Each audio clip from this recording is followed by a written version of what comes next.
Judges chapter 2, and if you'll turn to Judges chapter 2, verse 11, I just want to read from it so that we can get back into this book and move forward. In Judges chapter 2, verse 11, this is what it says. We're talking about the cycle of the judges. This is a 300-year period,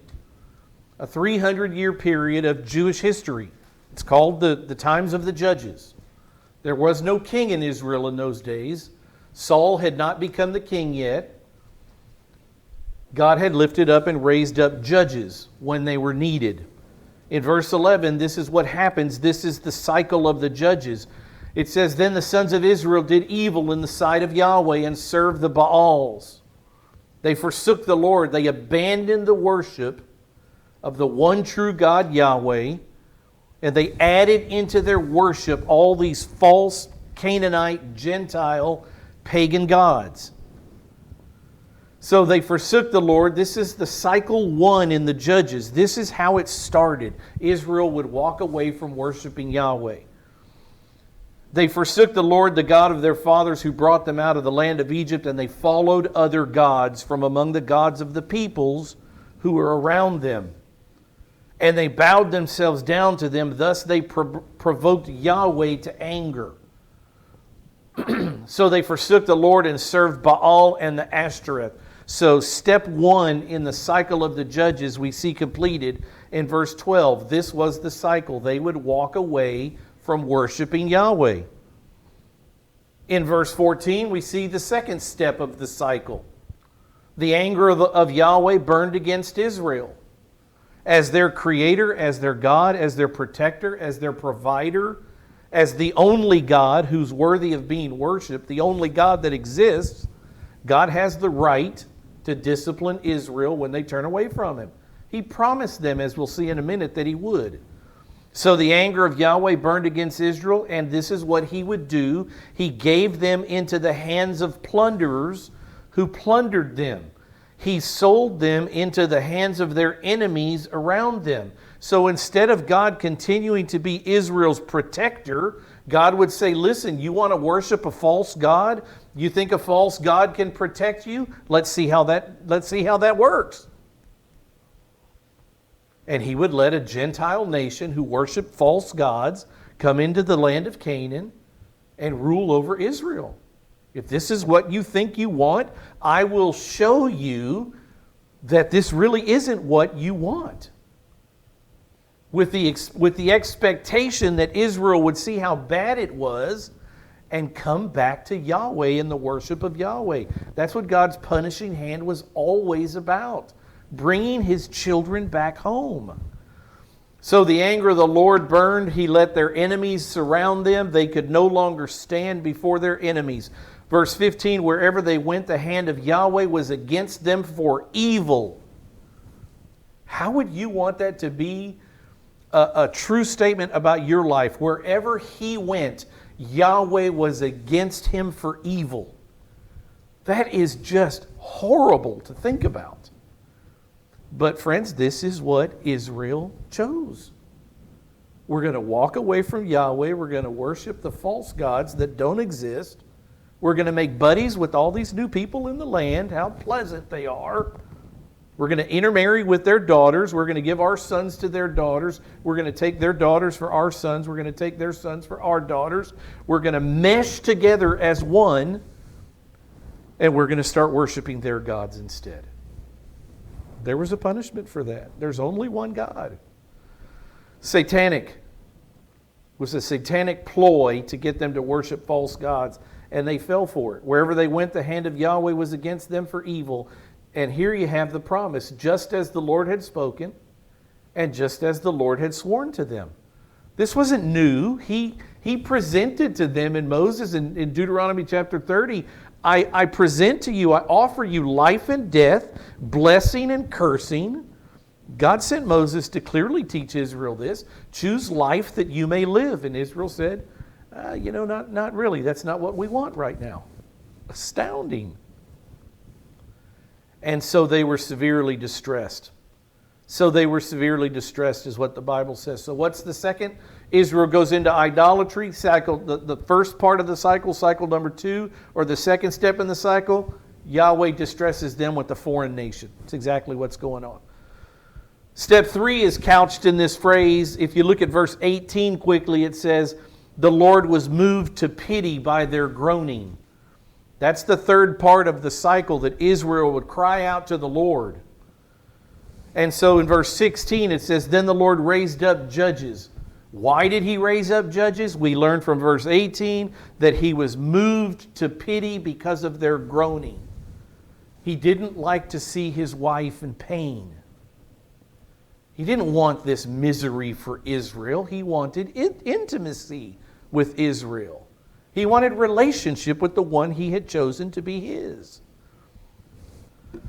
So the Lord raised up judges. This is the third step in the cycle. The Lord would raise up a judge who delivered them from the hands of those who plundered. Or this is the fourth cycle, the fourth step.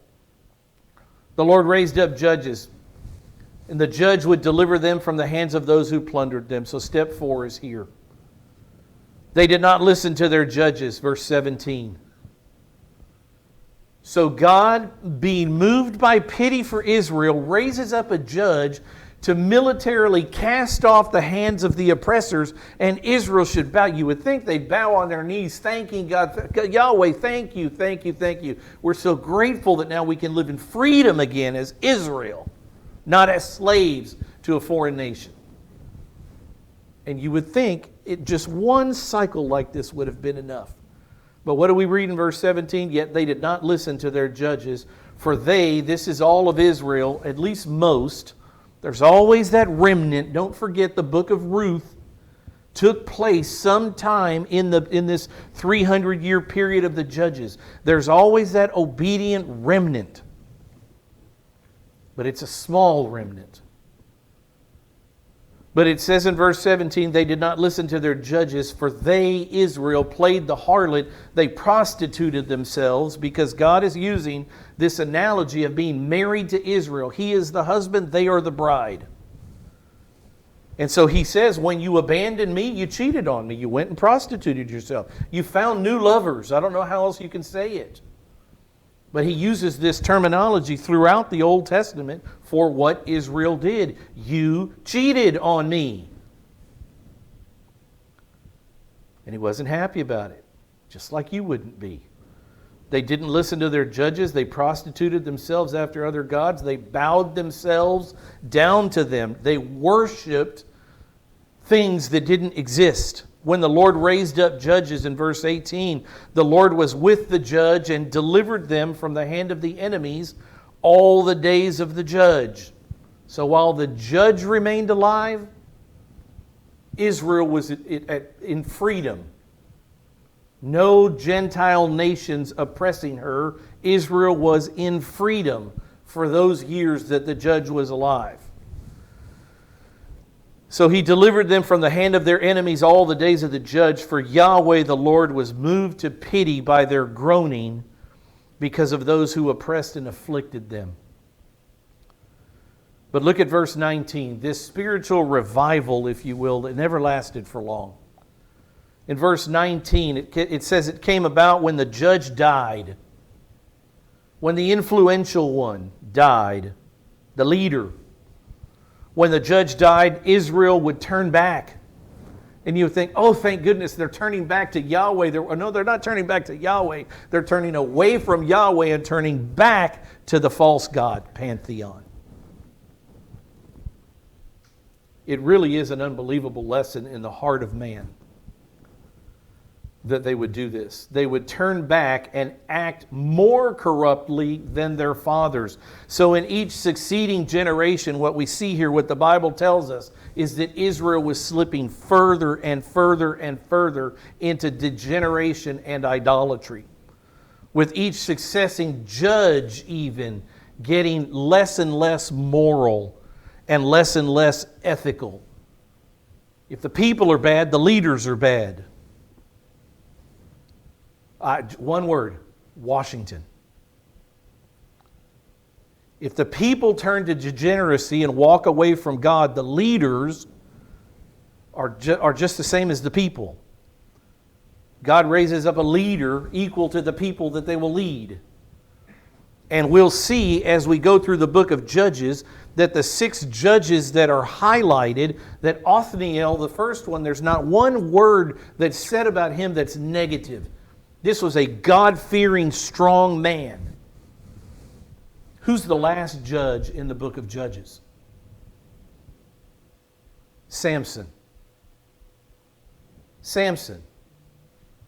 Samson is the last highlighted judge all the way to Judges chapter 16. Samson gets 2 or 3 chapters to himself.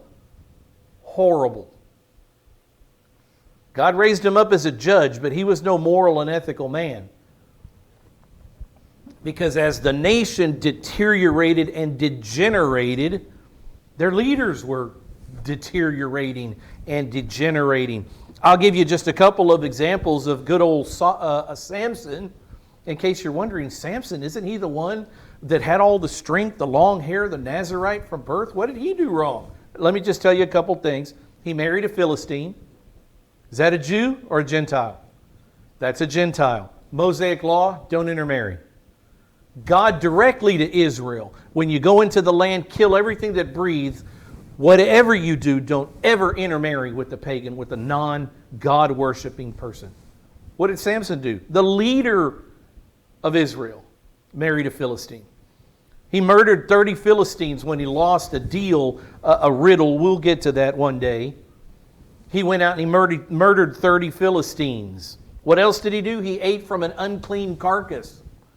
In the Mosaic law, there are rules about what you can eat. There are rules about touching a dead animal, a dead carcass, even a dead human that makes you unclean. Samson ripped a lion apart. When he comes back a while later, there's a honeycomb, there's a beehive in there, and he reaches into the dead carcass and pulls out the honey and eats it. All I'm telling you, you think, well, what? No big deal. He was hungry. It was in direct violation of the Mosaic law. He wasn't led by ethics and morality and the laws of God. He was led by his sensualities. If he wanted it, he took it. And he liked the little pretty Philistine girl, so he took her. And he liked the honey, so he took it. There was none of this taking every thought captive and weighing what he should do with what he wants to do. He was a man led by his sensualities. He did what he wanted to do. Sound like anybody you know? Sound like you from time to time? Or me from time to time? What else did he do? He drank alcohol. You say, well, wait a minute, Rick. I mean, he drank alcohol as a Nazarite. He took a Nazarite vow from his birth. That was the deal with his mom and his dad, that God would give this child to the parents, but he would be a Nazarite from birth. And part of the Nazarite vow is you don't cut your hair and you don't drink alcohol. I'm not telling you that you can't drink a glass of wine. I'm telling you that in Samson's life, as a Nazarite, he had sworn not to. But it didn't matter to Samson. It didn't matter. Drank alcohol as a Nazarite. He spent the night with the prostitute, good or bad. You don't have to say much about that. He spent the night with the prostitute, clearly highlighted in the book of Judges. Not a moral man. He gets married a second time to a woman named Delilah, who is a committed woman to the false pantheon of gods.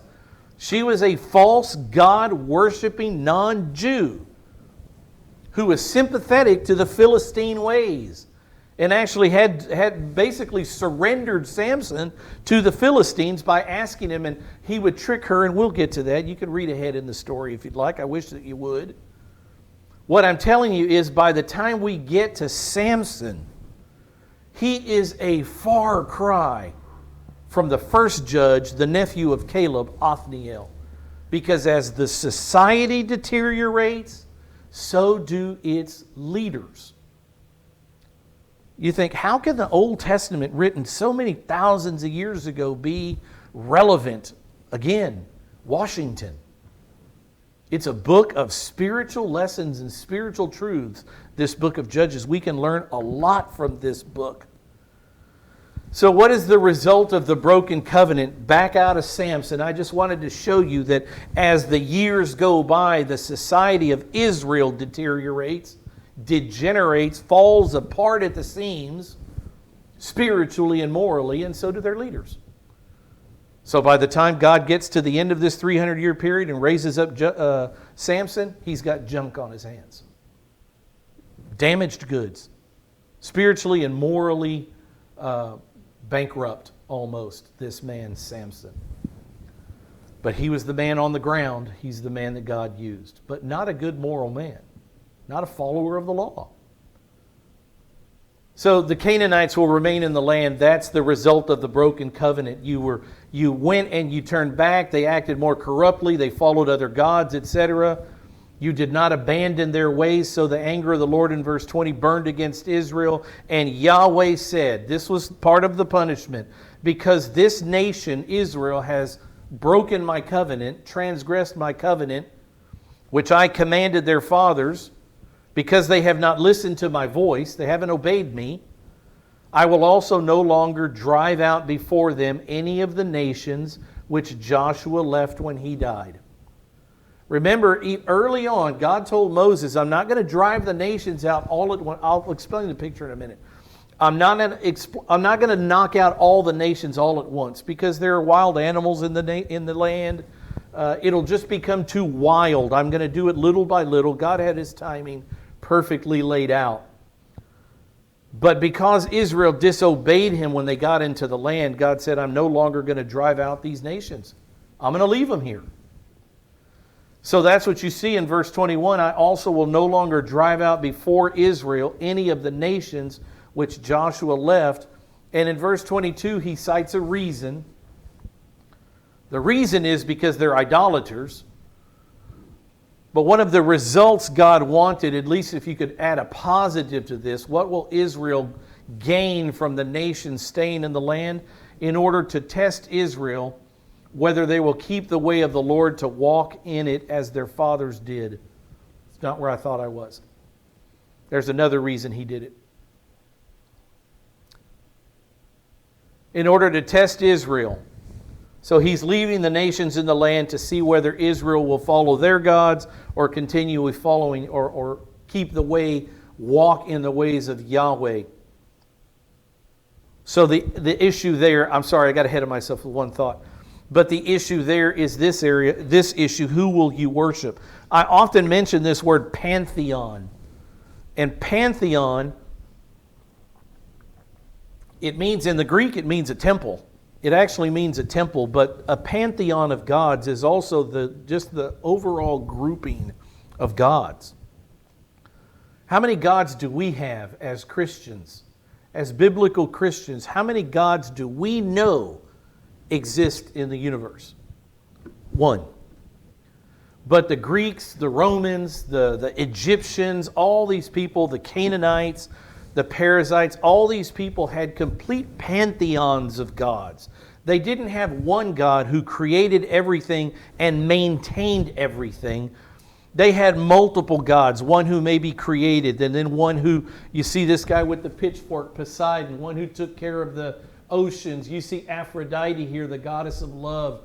Zeus, who's supposed to be the God character, the Father character. Hermes, who's the messenger. We call those angels. That they had names. They had gods that were doing the things that God and His angels were doing.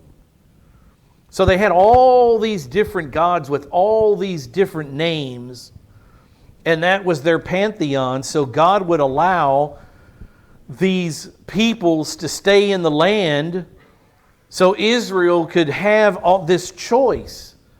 I mean, listen, you want to follow false gods? It's a very hard thing to say, but our Father, Yahweh, is not going to stop you. If that's what Israel wanted, if that was the desire to abandon Yahweh, thinking that these gods could protect them and provide for them, you can have that. It's not going to go well. You're choosing the hard path. The way of the transgressor is hard, the Bible says. But Israel chose the hard path. And God says, I can teach you the easy way, and we can live in blessing and harmony and intimacy like I want, or you can choose the road you're going down. And we'll see, I'll test you to see who you will worship. God knew the answer to that. I think Israel probably did also. So Yahweh left the idols. He left the false gods. He left those people in the land because it seemed to be what Israel wanted. So he left them to test. They chose the hard way. What did God want? Did God want Israel to be tested by these false gods? Or did God want what Joshua wanted? As for me and my house, we will serve Yahweh only and live in perfect harmony with Him. Just the way He created Adam to do in the garden. That's what we want as Israel, but they wouldn't. But what did God want? He wanted loyalty. He wanted Israel to be loyal to Him without the need for the test. Just worship me in the land. Harmony, intimacy. Israel didn't want it. Verse 23, so the Lord Yahweh allowed those nations to remain, not driving them out quickly, and He did not give them into the hand of Joshua. Joshua's been gone for a generation, but He didn't give them in the days of Joshua or in the days afterward. Israel did not take over the promised land completely. They did not kill everything that breathed the way God wanted them to, and He told them, this will be a snare to you. Their gods will be a snare to you. Please listen when wiser people than you tell you things about this world. You have to be teachable. And Israel just didn't have a humble soul. They weren't teachable. And here the most wise, omniscient Creator God is telling them, you can't do this. They will be a snare to you and destroy you. And arrogant men said, no, we can do this. We can do this on our own. We'll show you. So I tell you just in passing, church, my two children, everybody that's young, everybody that'll listen to wise counsel. God put mothers in lives of daughters so mothers could teach them. He put fathers in the lives of sons so the fathers could teach them. If the mothers and the fathers will teach them. Look at what He said to Israel. The great Shema. Hear, O Israel, the Lord our God, the Lord is one. You shall love the Lord your God with all your heart, with all your soul, and with all your strength. And these words, here's my point, these words which I command you today shall be in your heart. You shall teach them diligently to your children, and shall talk of them when you sit in your house, when you walk by the way, when you lie down, and when you rise up. You shall bind these as a sign on your hand. They shall be as frontlets between your eyes. You shall write them on the doorposts of your house and on your gates. We're to be teaching the Bible. Wiser people are supposed to be teaching lesser wise people. Christians are to teach the younger generation, and Israel failed miserably at this. Miserably. And so they worshiped these Greek pantheons, or not Greek, but these Canaanite pantheons of false gods and walked away from the one true God. Why did Yahweh leave idol-worshiping Canaanites in the promised land? I got to tell you, there's at least 4 answers that we get from the book, from these books, pages of Judges. Number 1 is because they were in violation of the Mosaic law, so He's punishing them. Why did God leave the Canaanites in the land? Because they were idolaters, Israel. So He was punishing Israel for her covenant violation and disobedience to the Mosaic law and idolatry. Somebody tell me, what is the first commandment in the Mosaic law? I'm the Lord your God. You shall have no other gods before me. And what are they doing? They're having other gods before Him. Make no idols. Nothing that's on the earth, under the earth, swimming in the sea, in the stars and the moons above. Make no idols for yourselves. What are they doing? They're worshiping false idols that were made. So they are in covenant violation. They said everything Yahweh says we will do. And they're not doing that. So they are breaking their covenant. God said, this is the way you shall worship me. They said, we'll do it. They're not doing it. So punishment ensues. That's one of the reasons God left these idol-worshiping Canaanites in the promised land. Another reason we just read in verse 21 was to test Israel's faithfulness. to test their faithfulness to Him. Are you going to worship me? Or are you going to let these false gods be a snare to you and fall down and worship them? And we know the answer to that. At least for the bulk of Israel. There's always a remnant. I'll say again, the book of Ruth, wonderful Ruth the Moabitess and wonderful Boaz the Jew, the obedient Jew, that story took place sometime during the book of Judges. So it wasn't every single Israelite that was just pagan to the core. There were some like us who watched their civilization deteriorate and cried and moaned to God that this wouldn't be so. Anybody in that book, anybody in that sphere who look around at what's going on in our nation and are mourning the loss of our country, the country that you once knew? Because you know the reason for it. What's the reason that America's going down the drink and fast? What's the reason? We are in violation of the worship of God, not covenant violation. God didn't make a contract with the United States of America. Nobody in America took over the promises God made to Israel. But this country is not worshiping God. And this country is going to pay for it. And we have seen it. You guys that are a generation or two older than me, I don't have to tell you. You lived in a time that was much better than any time I ever lived in. And you are watching the degeneration of our nation. But yet you are remaining a remnant, part of the faithful remnant that are prayerful to God to turn this around with people that turn back to God. Because that's the only thing that'll fix this mess. A nation that turns back to God. So He used them to test Israel's faithfulness to Him. Number 3, to give Israel experience in warfare. We're about to see that. And that doesn't mean teach the men how to fight. Teach them how to throw a spear. Teach them how to use a dagger. That's not what we're talking about, experience in warfare. How is Israel to lead war? How is Israel to fight battles? Who fought the battle for Israel? What did King David say? The battle is whose? It's the Lord's.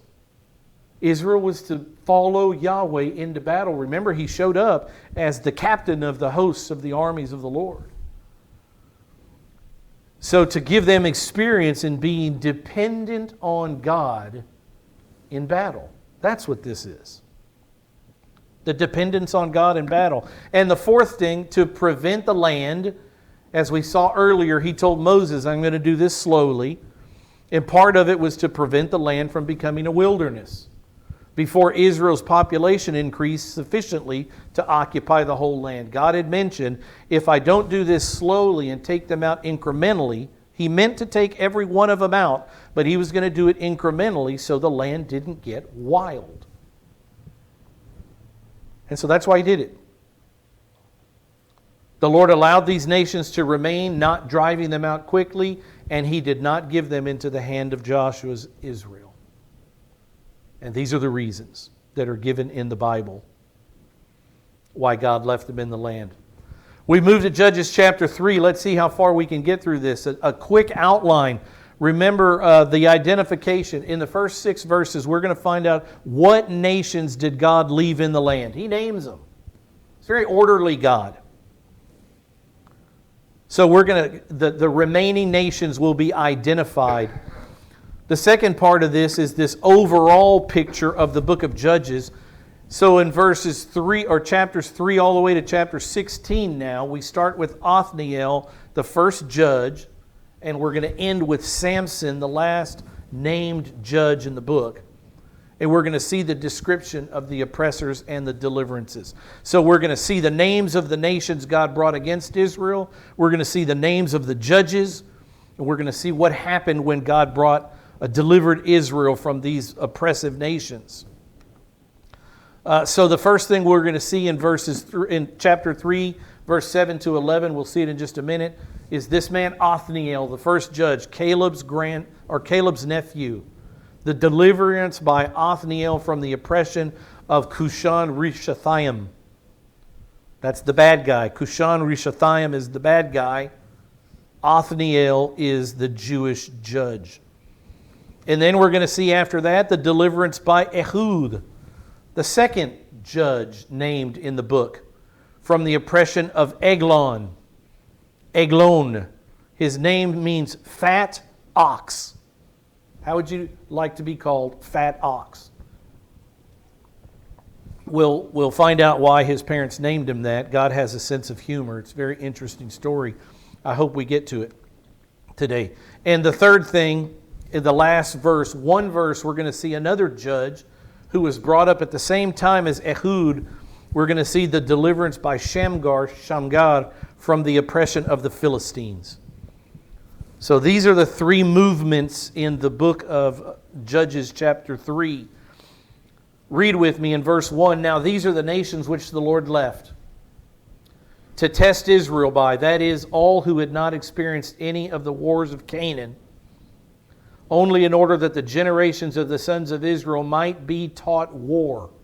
Remember, I told you that's one of the reasons God left the nations in the land, so that his sons of Israel might be taught war, those who had not experienced it formerly.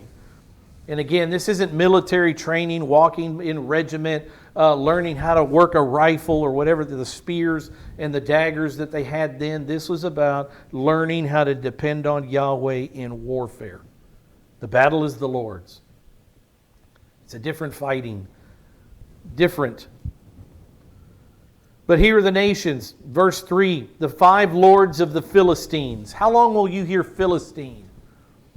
Goliath, the what? The Philistine. This name Philistine shows up here and doesn't leave until well into David's kingship, say almost 400 years later. The Philistines would constantly be a burr under the saddle of Israel. So who did Israel leave because of their disobedience? They allowed the Philistines to be in the land. All the Canaanites, the Sidonians and the Hivites. So we moved from the Philistines. The Philistines are a coastal people. They lived along the coast, along the Mediterranean coast. Ekron, Gaza, Ashdod. They lived in these cities along the coast. And then you go to the Sidonians who live up north. Tyre and Sidon is far north Israel.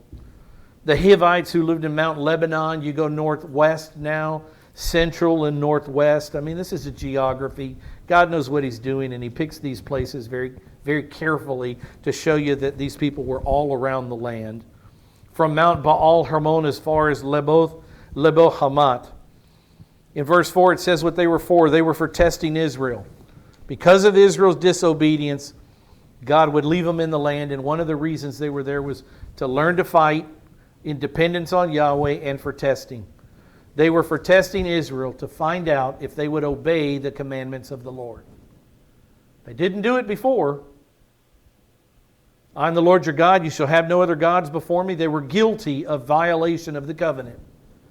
But God left these peoples and their false gods to continue to test Israel to see who will you worship, which He commanded their fathers through Moses, the commandments, the Mosaic law. The sons of Israel lived among the Canaanites. Listen to this list.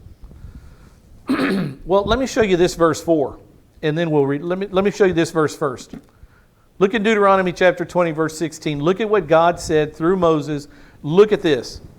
Only in the cities of these people that Yahweh your God is giving you as an inheritance, in these cities of these peoples you shall not leave anything alive that breathes. This was God's command. Kill all the pagan idolaters in the land. I'm purifying the land so that worship in Canaan is of the one God, Yahweh. You shall utterly destroy them. The Hittite. Listen to these names.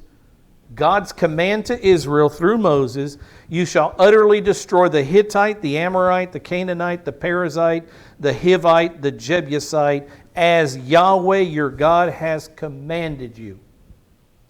Now go back into the book here, Judges chapter 3, verse 5. The sons of Israel lived among the Canaanites. You see them on the board there? Right in the middle. Who else did they live amongst? The Hittites. You see them on the board there? First name. Why are they living among these people when God told them, don't leave anything alive that breathes? Who was wrong? Who disobeyed? Did God give them an order that He didn't intend for them to fulfill? Or did Israel fail to follow the order? What's the answer? Israel failed to do what God commanded them to do. And look at the people that they would live around. The Canaanite, the Hittite, the Amorite, you see them on the board? Plain as day right there. Who else? The Perizzite, there they are. The Hivite, there they are. And the Jebusite, there they are. Every one of them.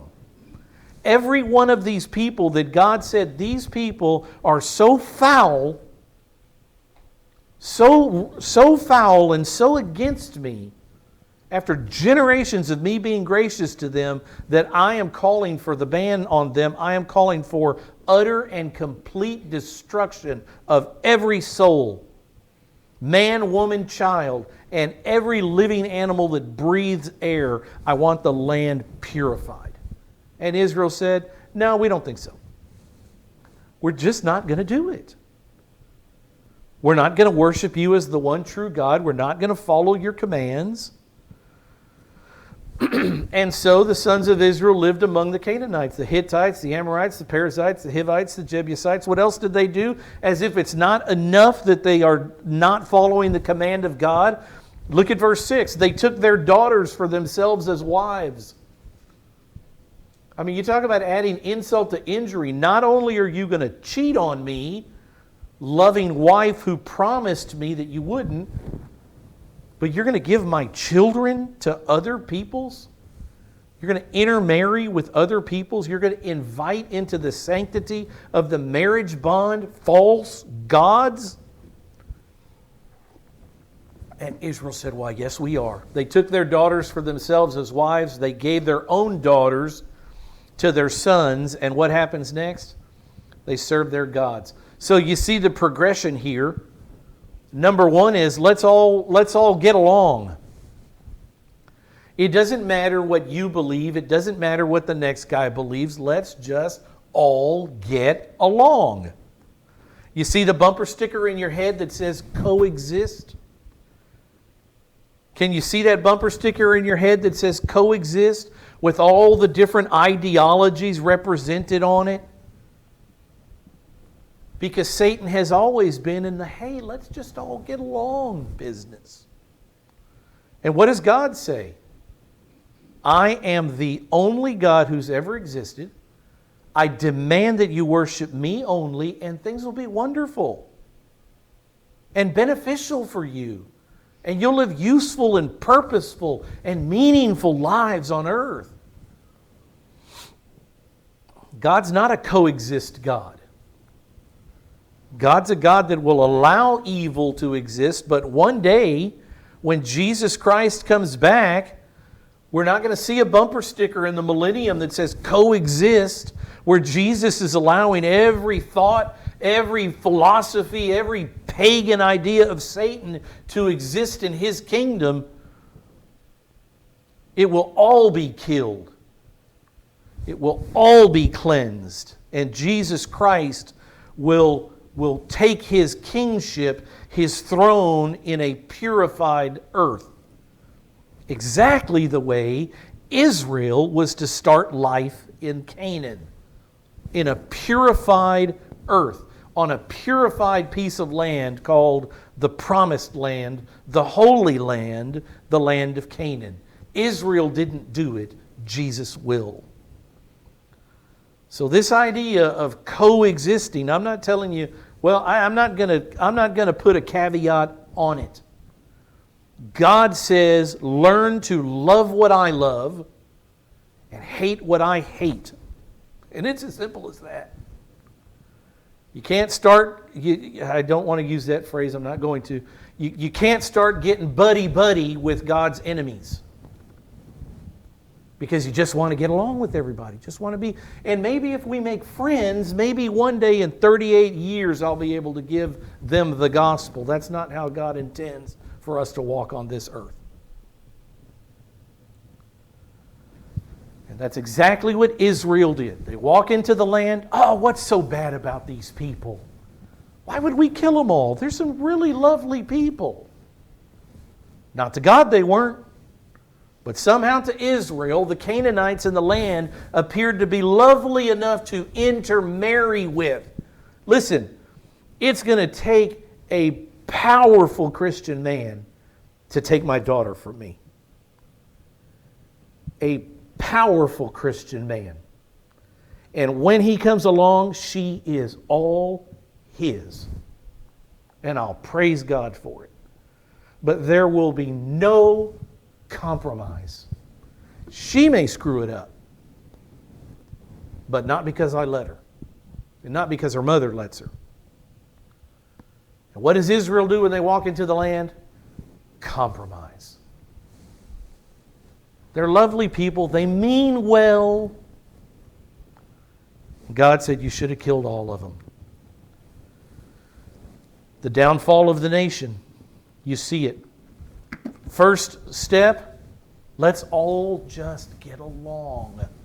Next step, let's intermarry. The next step, I'm bowing to your false gods. That's the Word of God. That's what He told us. That's the heart of man. This is the weakness of man, and this is how it works. Number one is compromise with the society.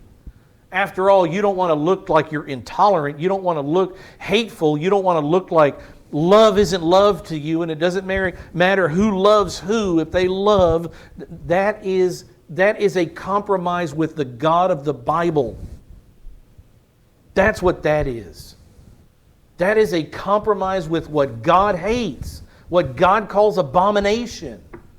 We do not have the right to say, oh, things have changed. That's old-fashioned. I serve a God who says that He is the same yesterday, today, and forever. As for me and my house, we will serve the Lord. And I know that's your testimony too. But this is what happens to a society. You don't read the book of Judges as some far distant past problem. I love the book of Judges because I see the United States of America in almost every phrase. The most relevant book I think we've been in a long time. Societally. Because this is who we are and where we are. So the progression, let's all coexist. I don't want to kill anyone. I just want to hold them down and give them the gospel. I just want to introduce them to Jesus Christ. Not that garbage that Satan has inflicted in their lives and their minds. I want to love them and give them the gospel of the Lord. I don't want to say, oh, I'm not going to, what's the word? Not embarrass.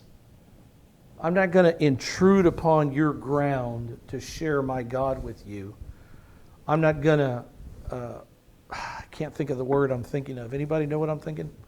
Where's Amy? She knows what I'm thinking. Too many times, Christian, we compromise with the false messages around us and we refuse, whether it's accepted or not, we refuse to simply lovingly say, there's a God in heaven who loves you very much and He sent His Son for you. Do you know how easy it would be to live with God forever in heaven? All you have to do is believe in the Lord Jesus Christ, His person and His work, His crucifixion, His burial, and His resurrection, and you can be saved. You can be purified of your sin forever. And we're just so ashamed sometimes of that message that it'll be batted down. And how could we go into someone else's lives and get in their space and try to save their souls from an eternal lake of fire? I just don't get why we're so cautious sometimes about not stepping on anybody's toes. If ever there was a man who stepped on people's toes, you know what his name was? Jesus of Nazareth. Because He wouldn't let you go to sleep without giving you the truth that He was the living God. He didn't care who He offended. Offended, that's the word. He didn't come to not offend people. He came to give the truth of the Father, the love of the Father in sending the Son as the Lamb of God to take away sins. Israel did the absolute opposite. Instead of going into the land, killing everybody and maintaining, we will worship Yahweh only. And we invite the Gentile nations to do it with us. But you will do it alongside us, and we will compromise nothing. Israel did the exact opposite. Who are y'all worshiping? What's his name? I want to go to that temple, then I want to go to that temple, then I want to eat some of that food. I just want to indulge sensually the way Samson did in your culture. I'll give you my daughter. She can marry your pagan, false God worshiping son. And then all of us together can bow down and worship your false gods. Notice that when you compromise, you're never bringing anybody up to the worship of Yahweh. They are dragging you down to the worship of the false gods. And that's the way the heart of man works. It's what we learned from the book of Judges. Verse 7, Israel did what was evil in the sight of the Lord, and they forgot the Lord their God. They abandoned him, and they served the Baals and the Asheroth.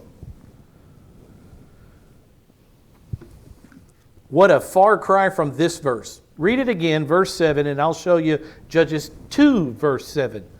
Judges 3, verse 7 says, the sons of Israel did what was evil in the sight of Yahweh. They forgot Yahweh their God, and they served Baal and Asherah, the false gods of the Canaanites. Look at what happened in Joshua's day.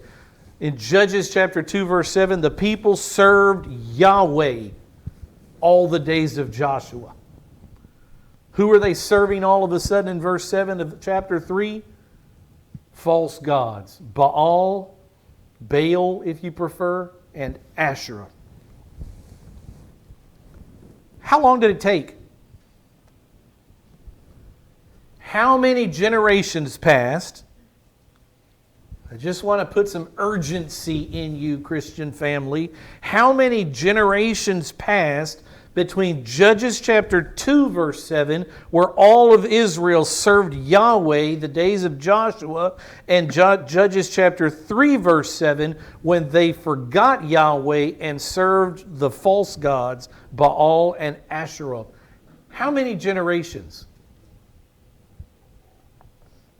1. That means your children. That's what that means.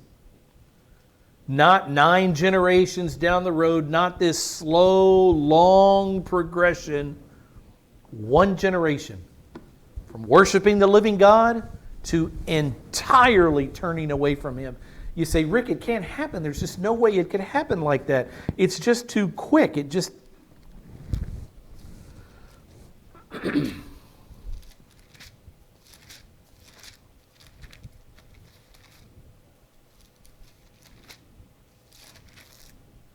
I'm going to show you, because I'm picking a place to stop now, the greatest king that Israel ever had. His name was Josiah. And I'm going to show you, just very quickly, the worst king that Israel ever had. And that was Josiah's son. What? How can that be? Because the book of the Scripture is an accurate portrayal of the human heart. And in 1 generation, you go from Manasseh, who was the worst king in Israel, in Judah, to his grandson Josiah, who was the greatest king in all of Judah's history, to the one that would follow Josiah, who was horrible. You'll have to look for it. I don't have time. 2 Kings 23 is where it is. 2 Kings 23 is where you find that. But in 1 generation, someone goes from being a true spiritual reformer in the land of Judah, this young man Josiah, who was 8 years old when he took the throne, to having a son who is garbage spiritually. How can it happen? Because every man makes his own decisions.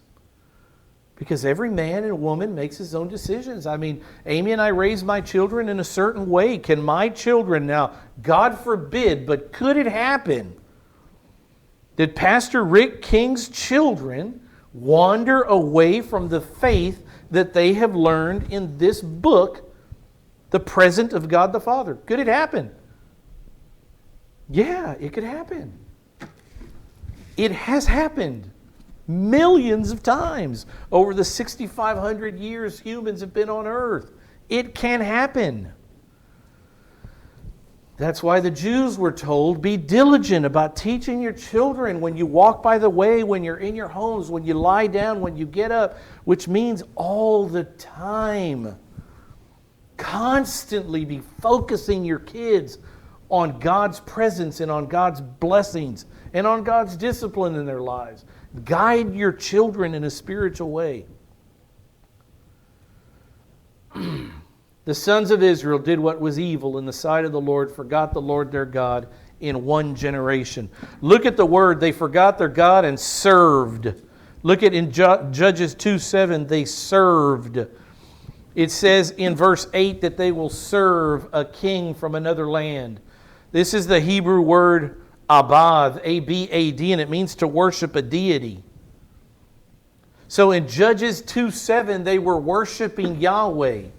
It doesn't just mean to like Him. I'm showing you this word because it's more than just to like and follow and be acquainted with. No, this is to consider someone a God and to fall down and worship Him as such. And there was a generation before that worshiped Yahweh with Joshua, and their children worshiped the false gods, Baal and Asherah and others. One generation. One generation. So Israel chose to worship false gods. That's what they chose.